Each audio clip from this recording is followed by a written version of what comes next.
কাজে আজকে দেশে কোথায় সরকার, কার কাছে আমি বিচার চাইব?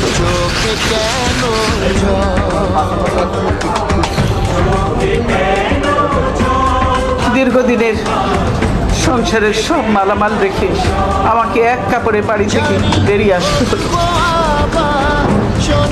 বের করে দেওয়া হলো।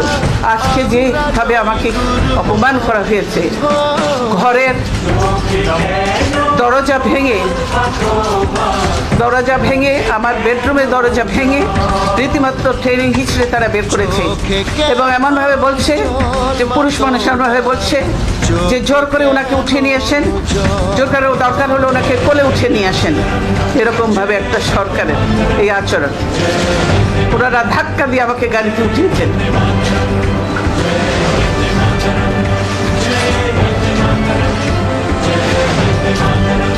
আমার পরিবারের সদস্যদের গায়ে হাত তুলতেও তারা দ্বিধাবোধ করেন।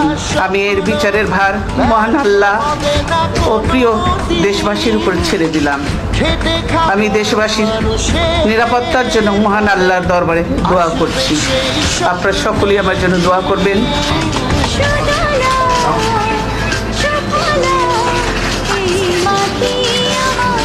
অবস্থা করেছি, সারাদিন আমি মানুষকে কিছু খেতে পর্যন্ত পারিনি, আমার বাড়ির লোকজনকে কিছু খেতে পর্যন্ত দেয়নি।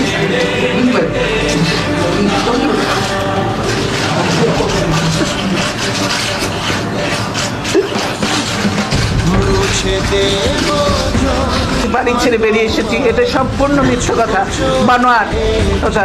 তারা জবরদস্তি ধাক্কা মেরে আমাকে বাড়ি থেকে বের করেছে।